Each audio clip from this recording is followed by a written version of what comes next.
नमस्कार, मैं हूं रंजीत कुमार और आप देख रहे हैं क्लियर कट, वो शो जिसमें खबर के हर उस एंगल से हम उठाते हैं पर्दा जिस एंगल का होता है आपसे रिश्ता।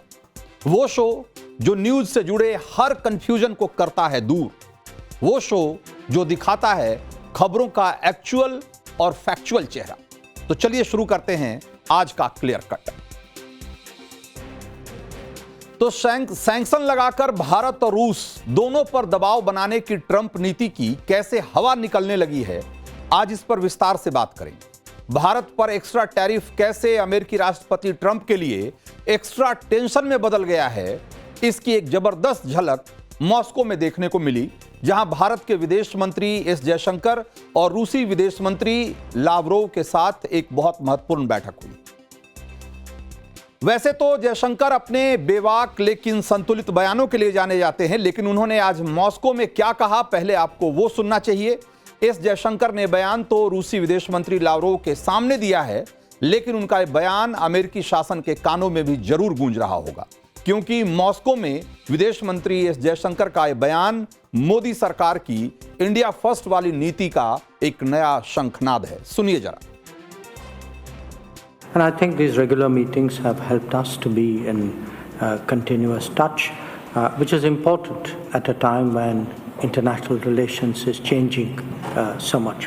The global context for our meeting today is provided by the evolving geopolitical situation, the shifting economic and trade landscape, and our shared goal is to maximize our complementarity.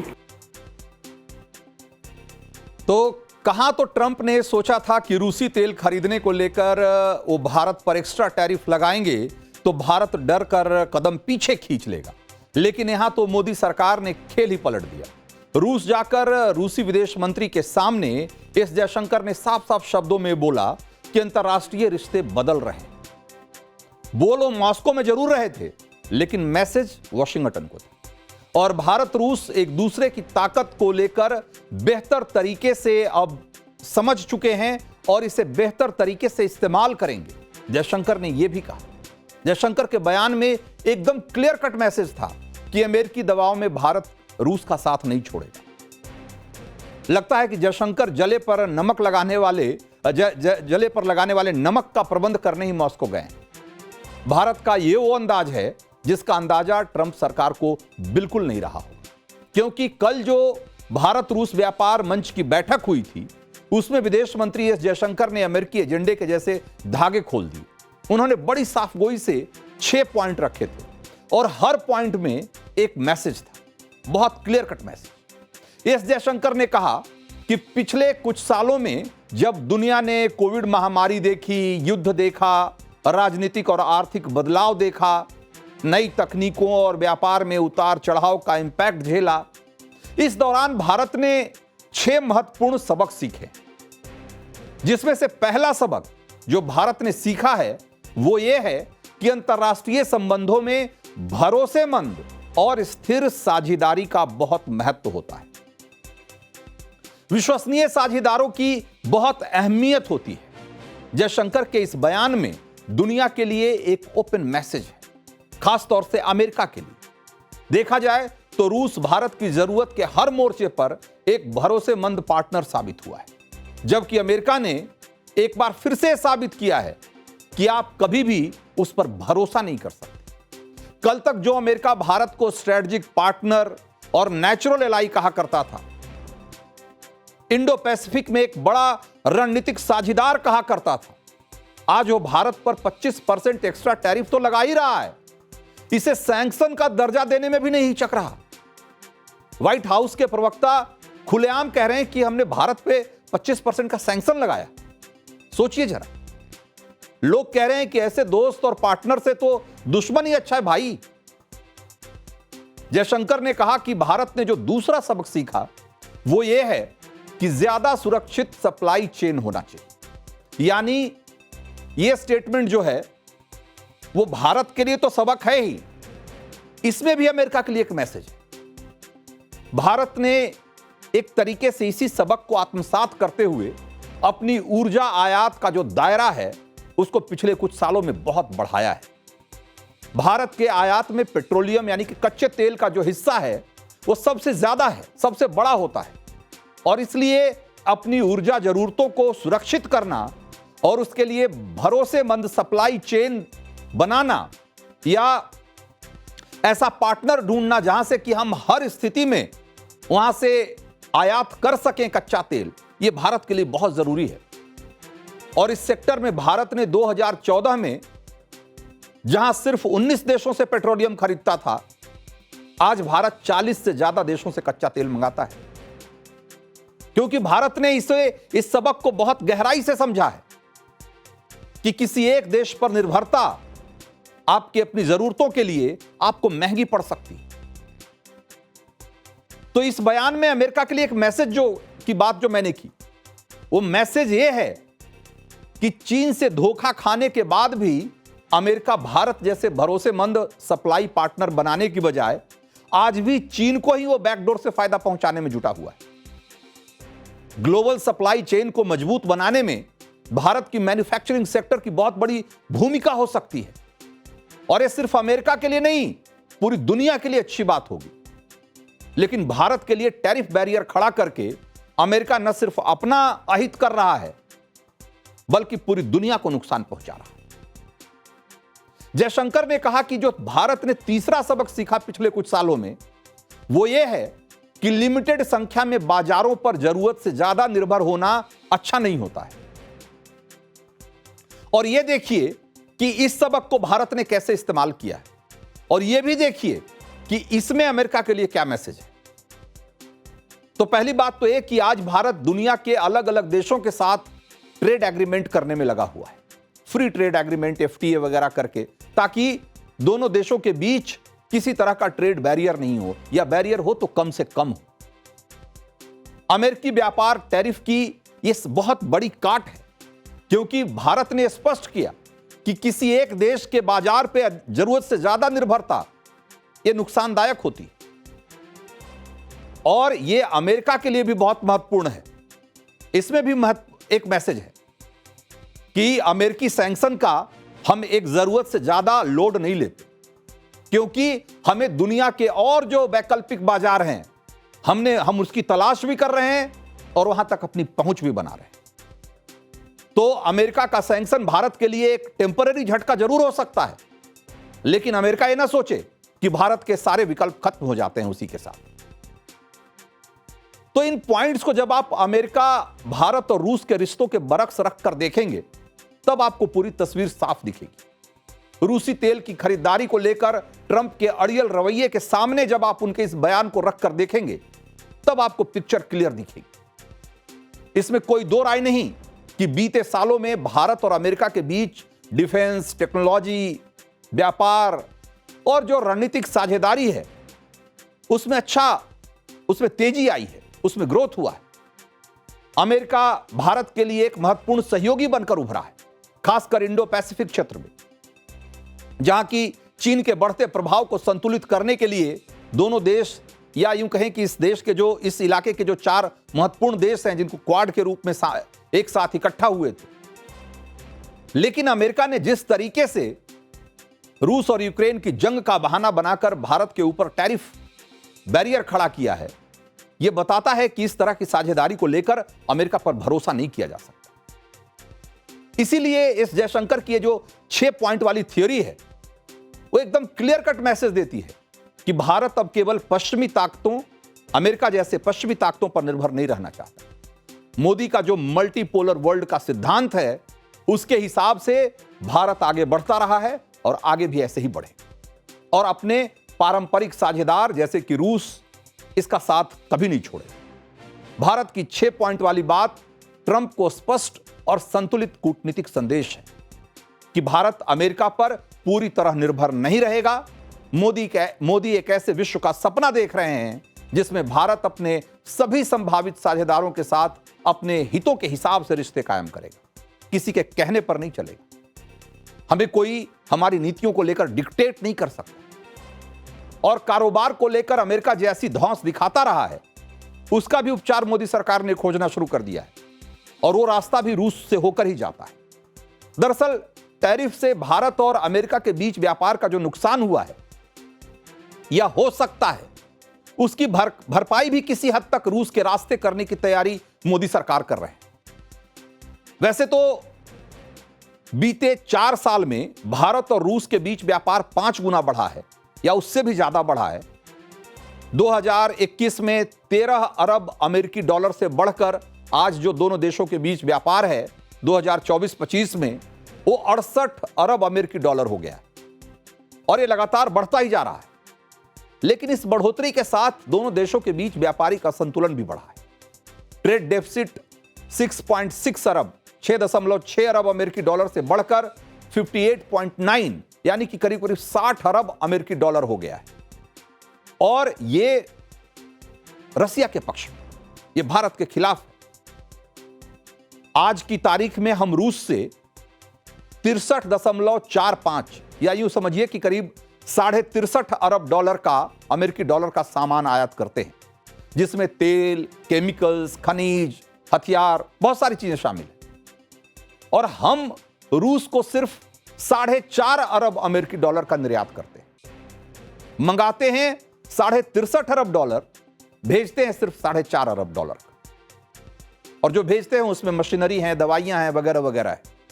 तो देखा जाए तो जो इस ट्रेड डेफिसिट की तरफ भी S Jaishankar ने इशारा किया और बताया कि रूस के बाजार में भारतीय सामानों की पहुंच ये बढ़ाने का एक बहुत अच्छा मौका है, खासकर तब जब अमेरिकी टैरिफ की वजह से अमेरिकी बाजार जो हैं वो भारतीय सामानों की पहुंच से लगातार दूर होते जा रहे हैं। भारत और रूस ने मिलकर तय किया है कि साल 2030 तक दोनों देशों के बीच व्यापार को 100 अरब अमेरिकी डॉलर तक पहुंचाना है और इसके लिए दोनों देशों के बीच एफटीए, जिसको कि फ्री ट्रेड एग्रीमेंट कहते हैं, इस पर भी चर्चा हो रही है। ट्रंप टैरिफ लगाकर अमेरिकी दरवाजा बंद कर रहे हैं, लेकिन दूसरी तरफ रूस व्यापार और कारोबार की राहें आसान करने में जुटा हुआ है। रिपोर्ट्स के मुताबिक रूस कच्चे तेल पर 5% की छूट और सुदर्शन चक्र एयर डिफेंस सिस्टम जो भारत बनाना चाहता है या जिसको बनाने की दिशा में पहले से ही काम कर रहा है, उसमें भी मदद करने का उसने वादा किया है। तो रूसी तेल जो कि पहले भी हमें डिस्काउंट पर मिलता रहा है, उस पे रूस ने और ज्यादा डिस्काउंट देने की बात कही। तो एक तरीके से देखा जाए तो जो ट्रंप का टैरिफ है, या यूं कहें कि ट्रंप के टैरिफ की वजह से जो भारतीय कारोबारियों को नुकसान होगा, भारत को जो नुकसान होगा, रूस ने उसकी कुछ हद तक भरपाई करने का काम शुरू कर दिया है। यानी ट्रंप ने सोचकर टैरिफ लगाया था कि वो रूस और भारत को अलग कर देंगे, दोस्ती में दरार डाल देंगे, लेकिन यहां दोस्ती तो और पक्की और मजबूत होती दिखाई दे रही। अब ट्रंप की टेंशन बढ़ेगी नहीं तो क्या घटेगी। इसी बीच विदेश मंत्री एस जयशंकर ने ट्रंप की टेंशन को बढ़ाने वाला एक और बयान दे दिया है। जयशंकर ने भारत को बार बार टैरिफ के नाम पर धमकाने वाले अमेरिकी राष्ट्रपति डोनाल्ड ट्रंप की पोल खोलकर रख दी। उन्होंने मॉस्को की धरती से कहा कि रूस से तेल खरीदने में नंबर 1 चीन है, यानी रूसी तेल का सबसे बड़ा आयातक भारत नहीं बल्कि चीन है। लेकिन टैरिफ ट्रंप किस पे लगा रहे हैं? भारत पे। एक बार सुनिए एस जयशंकर का वो बयान जो अब से थोड़ी देर पहले ही उन्होंने दिया है। Well, I don't want to comment on a person, but let me comment on the subject. We are not the biggest purchasers of Russian oil, that is China. We are not the biggest purchasers of Russian LNG. I'm not sure, but I think that is the European Union. We are not the country which has the biggest trade surge with Russia after 2022. I think there are some countries to the south. We are a country where actually the Americans said for the last few years that we should do everything to stabilize the world energy markets, including buying oil from Russia. Incidentally, we also buy oil from America, and that amount has been increasing. So, quite honestly, we are very perplexed at the logic of the argument that you had referred to. तो Trump एकदम स्पष्ट कह रहे हैं कि भाई जो तर्क दिया जा रहा है भारत पर, जो जयशंकर का कहना है कि जो भारत पर टैरिफ लगाने को लेकर जो तर्क दिया जा रहा है ट्रंप की तरफ से, वो बिल्कुल समझ से परे है, लॉजिक से परे है कि भाई हम जो रशियन तेल खरीदने के मामले में हम चाइना से बहुत पीछे हैं, हम दूसरे नंबर पे हैं, और एलएनजी खरीदने के मामले में हमसे आगे यूरोप है। लेकिन ट्रंप न चाइना पे टैरिफ लगा रहे हैं न यूरोप पे लगा रहे हैं। वो टैरिफ किस पे लगा रहे हैं? भारत पे लगा रहे हैं। उसके बाद यूक्रेन और रूस की जंग के बावजूद, बल्कि कहें बाद के, मैं कहता हूं बावजूद, एक तरफ ट्रंप ये कहते हैं कि भारत पे इसलिए टैरिफ लगा रहे हैं क्योंकि हमने उनसे ज्यादा तेल मंगाना शुरू कर दिया, लेकिन दूसरी तरफ खुद ट्रंप और पुतिन के बीच की बैठक के दौरान ही पुतिन ने स्पष्ट शब्दों में कहा कि ट्रंप के आने के बाद रूस और अमेरिका के बीच कारोबार 20% बढ़ गया है। आप सोचिए कि जो ट्रंप भारत पर इसलिए टैरिफ लगा रहे हैं कि हम रूस से ज्यादा तेल खरीदते हैं, उस ट्रंप के आने के बाद रूस के साथ अमेरिका का कारोबार बढ़ा है। तो ये जो पाखंड है, ये जो उनके बयानों में उनकी नीतियों का विरोधाभास है, वो साफ साफ दिख रहा है, और जयशंकर उसी की तरफ इशारा कर रहे थे। और इसका असर यह है कि भारत, चीन और रसिया ये समझने लगे हैं कि भाई ये ट्रंप क्या चालबाजी कर रहे हैं, और इसीलिए जो ट्रंप एक तरीके से दम भर रहे थे कि वो टैरिफ लगाकर वो एक तरीके से ये जो ब्रिक्स की दोस्ती है उसको कमजोर कर देंगे, इनकी एकता को तहस नहस कर देंगे, उसका असर ये हो रहा है उनके फैसलों का कि ये जो पूरा गठबंधन है, ये जो चारों देशों की दोस्ती है, वो कमजोर होने की बजाय और मजबूत होती जा रही है। भारत और रूस कैसे करीब आ रहे हैं वो तो आपको मैं दिखा ही रहा हूं। हाल ही में चीनी विदेश मंत्री भी भारत आए थे, उससे भारत और चीन के बीच खाई कम होती दिखाई दे रही है। मोदी खुद इसी महीने के आखिर में चीन की यात्रा पर जाने वाले हैं, और दिल्ली में चीनी विदेश मंत्री वांग यी से मिलने के 48 घंटे से भी कम वक्त में एस जयशंकर अब रूस पहुंच गए, रूसी विदेश मंत्री लावरोव से मिलने के लिए। आप देखिए, इसी की तरफ इशारा तो कर रहे थे जयशंकर कि दुनिया में रिश्ते और समीकरण बहुत तेजी से बदल रहे हैं, वो इसी की तरफ इशारा कर रहे थे। यानी ट्रंप को यह सीधा सीधा मैसेज है। ट्रंप की नीतियों की दुनिया में तो आलोचना हो ही रही है, वो आज घर में भी घिरते नजर आ रहे हैं। भारत पर 50% टैक्स लगाने का विरोध विपक्षी डेमोक्रेटिक पार्टी के साथ साथ ट्रंप की पार्टी खुद जो रिपब्लिकन पार्टी है उसके भी बहुत सारे सदस्य कर रहे हैं। दिग्गज अमेरिकी अर्थशास्त्री जेफरी सैक्स ने भारत पर टैरिफ लगाने को ट्रंप की विदेश नीति का सबसे मूर्खतापूर्ण फैसला बता दिया है। उन्होंने कहा कि इस टैरिफ से अमेरिकी अर्थव्यवस्था को कोई फायदा नहीं होने वाला, उल्टे नुकसान ही होगा। और कमोबेश यही बात ट्रंप की रिपब्लिकन पार्टी की नेता निक्की हेली लगातार कह रही है। वो भारत पर लगाए गए टैरिफ को बेहद गलत और चिंतापूर्ण बता रही है। हेली ने साफ साफ कहा कि भारत और अमेरिका के बीच साझेदारी में दरार वॉशिंगटन की ओर से एक बहुत बड़ी भूल है। निक्की हेली ने यह वार्निंग दी है कि भारत अमेरिका संबंधों में कोई भी दरार चीन को भारत के और करीब लाने और वॉशिंगटन को दूर करने का मौका देगी, और तेजी से बदल रहे समीकरण इसी ओर इशारा कर रहे हैं। जयशंकर का बयान भी इसी ओर इशारा कर रहा है। अब ट्रंप को तय करना है, अमेरिका को तय करना है कि वो टैरिफ वाला ये गेम भारत के साथ इसी तरीके से खेलेगा या अपनी नीतियों पर पुनर्विचार करेगा। तो क्लियर कट में बढ़ते हैं अगली स्टोरी की तरफ और दिखाते हैं कि काशी विश्वनाथ के शिखर पर सफेद उल्लू दिखने का सीक्रेट संकेत क्या है।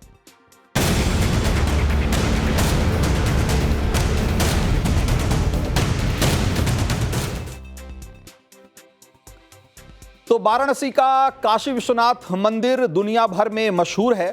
अक्सर वो किसी न किसी वजह से चर्चा में रहता ही है, लेकिन इस बार इसके चर्चा में आने की वजह चौंकाने वाली है। वजह है एक सफेद उल्लू जो पिछले कुछ दिनों से ठीक सप्तर्षि आरती के दौरान इस मंदिर के स्वर्ण शिखर पर आकर बैठ जाता है।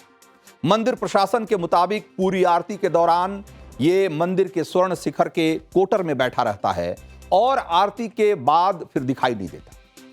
पिछले कई दिनों से ये सफेद उल्लू अपनी खास गतिविधियों की वजह से चर्चा का केंद्र बना हुआ था। इसे लेकर तरह तरह की बातें हो रही, जो पौराणिक मान्यताओं से लेकर दैवीय संदेशों के इशारों तक पहुंच रही थी। कल रात वो सफेद उल्लू सप्तर्षि आरती के दौरान एक बार फिर मंदिर के शिखर के ऊपर दिखाई दिया।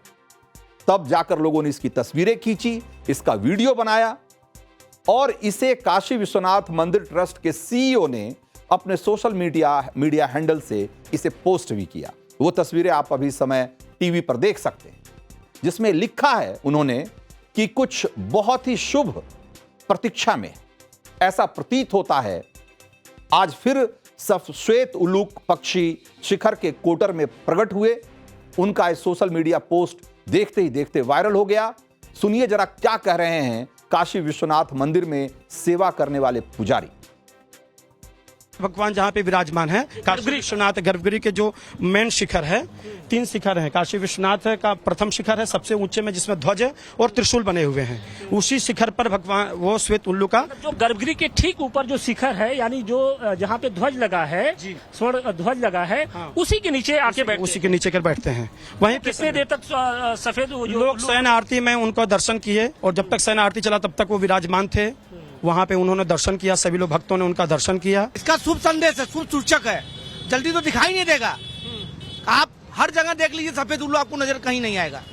हम दिखाई दे गया तो निश्चित है कि कोई न कोई आप जिस तमन्ना के लिए आए हैं देख लिए, जल्दी दिखाइए नहीं देगा आपको, और दिखाई दिया तो निश्चित है कि आपकी भगवान की मंदिर में आते रहते हैं, पूजा करवाते रहते हैं, श्रद्धालुओं से मिलते रहे, तो इस तरीके के उल्लू पहले भी दिखते रहे कि ये अचानक से ये अचानक से आए हैं।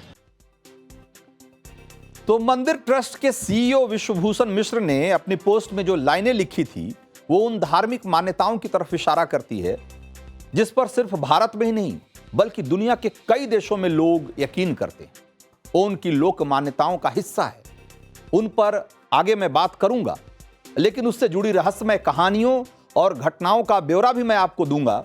लेकिन उससे पहले आपके सामने एक क्लियर कट सवाल है कि क्या आप भी मानते हैं कि काशी विश्वनाथ मंदिर के शिखर पर सप्तर्षि आरती के दौरान सफेद उल्लू का आकर बार बार बैठना कोई खास धार्मिक इशारा है, कोई दैवीय संदेश है?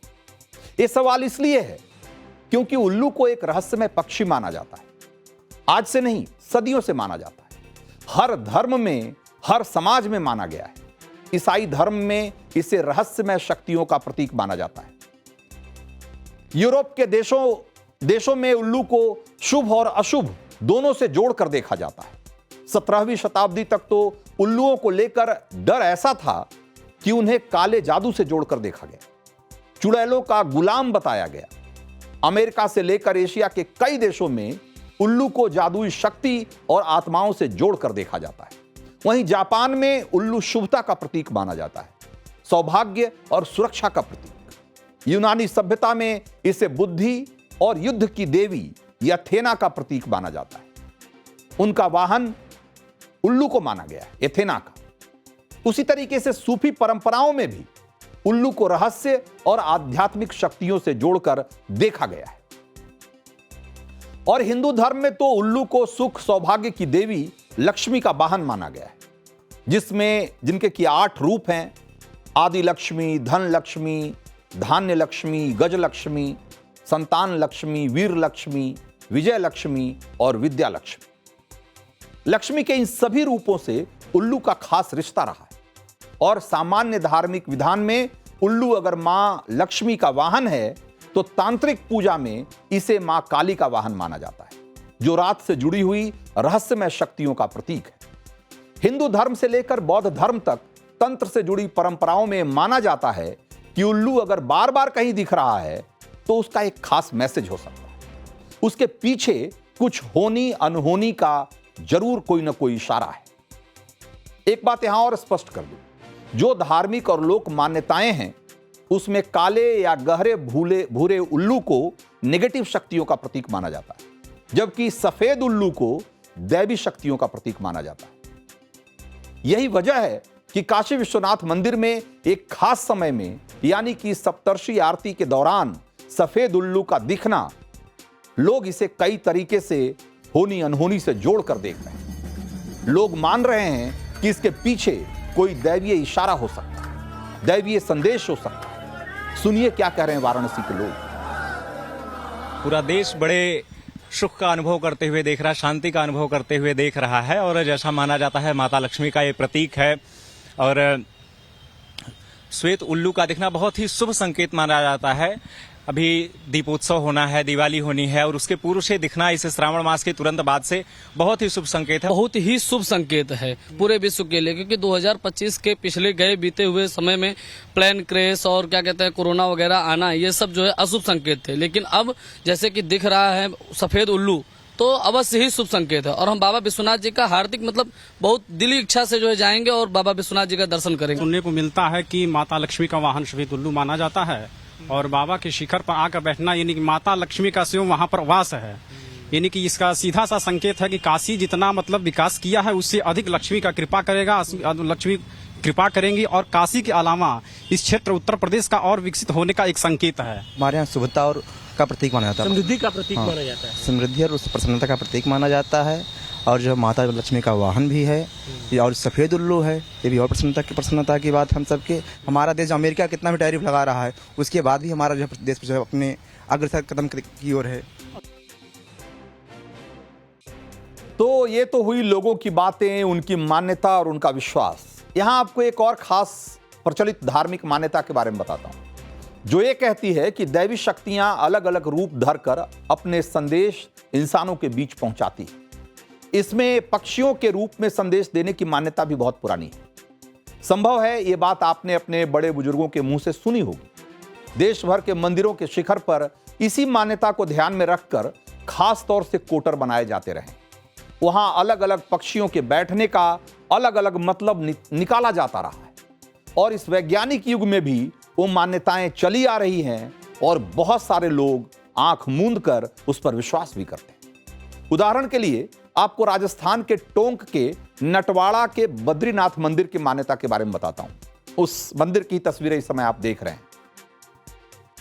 तो इस पूरे इलाके में आज नहीं, पिछले 800 सालों से माना जाता है कि इस मंदिर के शिखर पर अक्षय तृतीया के दिन एक जो खास ध्वजा लगाई जाती है, उस पर एक शुभ मुहूर्त में जो तय किया जाता है पहले से, उस शुभ मुहूर्त में जिस तरह का पक्षी उसके शिखर पर आकर बैठता है, उसके हिसाब से अकाल, महामारी और सुख सौभाग्य से लेकर तमाम तरह की भविष्यवाणियां की जाती हैं। इस साल अक्षय तृतीया के दिन यानी कि 30 अप्रैल को टोंक के बद्रीनाथ मंदिर के शिखर पर तोता आकर बैठा था, जिसे अच्छी फसल और उपज और सुख सौभाग्य का दैवी संदेश लाने वाला माना जाता है। सफेद उल्लू का शिखर पर बैठना यहां भी दैवीय संदेश से जोड़कर देखा जाता है। मंदिर के शिखर पर बैठे उल्लू को लेकर किस तरह सुख सौभाग्य से इसको जोड़ते रहे हैं लोग, उसका इशारा आपको मध्य प्रदेश के ओरछा में भी मिलता है, जहां भगवान राम को राजा की तरफ पूजा जाता है। ओरछा में राज परिवार का एक खास मंदिर है। सन 1622 में राजा वीर सिंह देव ने कई ऐतिहासिक इमारतों के साथ साथ इस मंदिर का भी निर्माण करवाया था। इस मंदिर को श्री यंत्र के आकार में बनाया गया है और इसके शिखर पर तांत्रिक विधि विधान से उल्लू के चोंच का निर्माण कराया गया, जिसको कि अभी आप सर्कल में हम कर दिखा रहे हैं। जो लाल सर्कल आपको दिख रहा है, लाल घेरा मंदिर के ऊपर, वो आप जरा उसको गौर से देखिए। वो असल में उल्लू के चोंच की तरह की एक के आकार का निर्माण है। और इस मंदिर को, जो कि महालक्ष्मी की प्रतिमा भी यहां स्थापित की गई है, 40 साल पहले वहां से वो चोरी हो गई थी और एक तरीके से मंदिर का जो गर्भगृह है आज सूना है, वहां मूर्ति नहीं है, लेकिन यहां पूजा पाठ की परंपरा आज भी जारी है। यहां आने वाले श्रद्धालु सूने गर्भगृह से में मत्था टेकते हैं और बाहर निकलते हुए मंदिर के शिखर पर उल्लू के चोंच का दर्शन करते हैं। चूंकि ये महालक्ष्मी का मंदिर है और इसके शिखर पर चोंच के आकार का में उल्लू का जो है चोंच बनाया गया है, तो लोग प्रतिमा के अभाव में या प्रतिमा नहीं होने की वजह से उस चोंच का दर्शन करके ही ये मान लेते हैं कि उन्होंने महालक्ष्मी का दर्शन कर लिया। अब जब राजघराने का दौर था तब ओरछा के इस मंदिर के शिखर पर भी खास मुहूर्त में अलग अलग तरह के पक्षियों के बैठने को देखकर वहां के जो राज्य ज्योतिषी हैं वो राज्य पर संकट या खुशहाली की भविष्यवाणी किया करते थे, ये ऐसा लोग मानते हैं। काशी विश्वनाथ मंदिर के शिखर पर भी पक्षियों वाली धार्मिक मान्यता को लेकर कोटर बनाया गया था। रानी अहिल्याबाई ने भी जब काशी विश्वनाथ मंदिर का जीर्णोद्धार किया तब मंदिर के शिखर पर कोटर छोड़ा गया और उसके बाद अब जाकर काशी विश्वनाथ मंदिर का जब विस्तार हुआ है, जब पीएम मोदी ने भव्य काशी कॉरिडोर बनवाया है, 31 दिसंबर 2021 को उन्होंने काशी कॉरिडोर का लोकार्पण किया था, तो आज भी जब उस पर सोने की चरत जब बाद में चढ़ाई गई तब भी मंदिर के उस शिखर के कोटर को उसी धार्मिक मान्यता को ध्यान में रखकर छोड़ दिया गया, उसे भरा नहीं गया, उस पर सोने का पत्थर नहीं लगाया गया। और ये वही कोटर है जहां अब हर दिन सप्तर्षि आरती के दौरान सफेद उल्लू आकर बैठ रहा है। काशी विश्वनाथ मंदिर ट्रस्ट के सीईओ ने इसे शुभ संकेत से जोड़ा है, कुछ अच्छा होने की उम्मीद जता रहे हैं। तो जाहिर सी बात है कि इसके पीछे वही धार्मिक मान्यता है जो सदियों से चली आ रही है। ये तो श्रद्धा विश्वास का मामला है, लेकिन मंदिर के शिखर पर सफेद उल्लू के दिखने को वैज्ञानिक कैसे देख रहे हैं, जरा एक बार उसको भी समझ लीजिए। देखिए ऐसा है, सफ़ेद उल्लू या जो भारतीय उल्लू हैं, सफ़ेद उल्लू जो भारत में उसको बार्न आउल्स भी कहते हैं, तो सामान्यतः क्या होता है, ये नॉकटर्नल प्राणी है, रात्रिचर होते हैं, तो रात्रि में ये माइग्रेट भी करते हैं। तो हो सकता है कि कई बार ये ऊंचाइयों पर बैठना पसंद करते हैं जहाँ से अपने शिकार को ये आराम से देख पाएँ और आसपास जो है विजन इनका जो है अच्छा बन पाए। तो उस दृष्टि से ये संभवतः हो सकता है कि अभी जैसे उस तरफ जो है बाढ़ आई हुई है, तो जो इनहेबिटेंट है, इनका जो हैबिटेट है, वहाँ कुछ पानी आया हो या जो इनको खाने के लिए भोजन वहाँ ना मिल पा रहा हो, तो उसकी तलाश में ये इस तरफ आया हो जहाँ मनुष्य यानी कि ह्यूमन इनहेबिटेंट हैं। तो वहाँ पर ऊंची इमारत में इसको लगा हुआ कि सबसे हाइट है यहाँ पर, तो यहाँ इसलिए आकर के बार बार वो बैठ रहा होगा। ऐसा है कि उल्लू माँ लक्ष्मी की सवारी है और उसमें भी सफ़ेद उल्लू जो है सबसे अच्छा प्रतीक माना गया है। और बाबा विश्वनाथ के स्वर्ण शिखर पर बैठने का मतलब है कि बाबा विश्वनाथ का जो मंदिर है वह श्री विद्या से संपुटित है या श्री विद्या पर आधारित है वो मंदिर, और उसके ऊपर श्री यंत्र बना हुआ है। तो वहाँ पर श्री की साधना अनवरत जो है, आपके स्वामी जी भारती तीर्थ जी महाराज ने वहाँ पर नरवरत की है श्री की साधना। उस श्री की साधना का ही प्रतिफल है कि वहां पर वह उल्लू आपको दिखाई दे रहा है। तो वैज्ञानिक कह रहे हैं कि यह सफेद उल्लू यहां खाने की तलाश में आया है। अगर इसे वैज्ञानिक व्याख्या माने तो सवाल यह भी है कि आखिर वो सप्तर्षि आरती के दौरान ही क्यों आता है और पूरी आरती के दौरान क्यों बैठा रहता है। जाहिर है मामला श्रद्धा विश्वास बनाम वैज्ञानिक मान्यता का है, यानी फैसला आपको करना है। आप क्या सोचते हैं, आप क्या मानते हैं।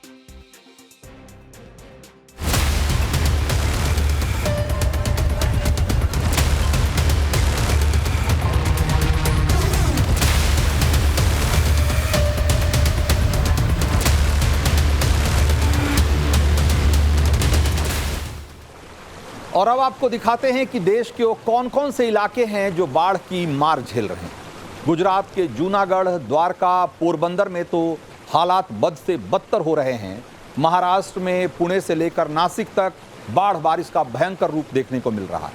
वहीं उत्तर प्रदेश में उफनती यमुना के सामने सब बेबस नजर आ रहे हैं। मथुरा में भी यमुना का कहर देखने को मिल रहा है। यहाँ घाटों के साथ साथ कई मंदिर और गांव भी डूबते दिखाई दे रहे हैं। मथुरा से आपको ग्राउंड रिपोर्ट दिखाएंगे, लेकिन पहले गुजरात में बारिश से बिगड़ते हालात की तस्वीरें देखिए। तो गुजरात के 9 जिलों में भारी बारिश के बाद बाढ़ जैसे हालात बन गए हैं, लेकिन सबसे खराब हालात जूनागढ़ के हैं। यहाँ पिछले 24 घंटों में 13 इंच से ज्यादा बारिश हुई है, जिसके बाद जूनागढ़ की सड़कें दरिया बन गई। शहर के करीब हर गली मोहल्ले में पानी घुस चुका है। पूरा शहर मानो सैलाब में डूबा हुआ दिखाई दे रहा है। जूनागढ़ के मानकबाड़ा इलाके में स्थित नाग देवता का मंदिर भी जलमग्न हो गया है। मंदिर के गर्भगृह तक पानी पहुंच चुका है, जिसकी तस्वीरें भी हम आपको दिखा रहे हैं। जूनागढ़ के ग्रामीण इलाकों में मूसलाधार बारिश से मधुबंती नदी में बाढ़ आ गई है और बाढ़ से कई गांव जलमग्न हो गए हैं। लोगों को सुरक्षित जगहों पर शिफ्ट किया जा रहा है।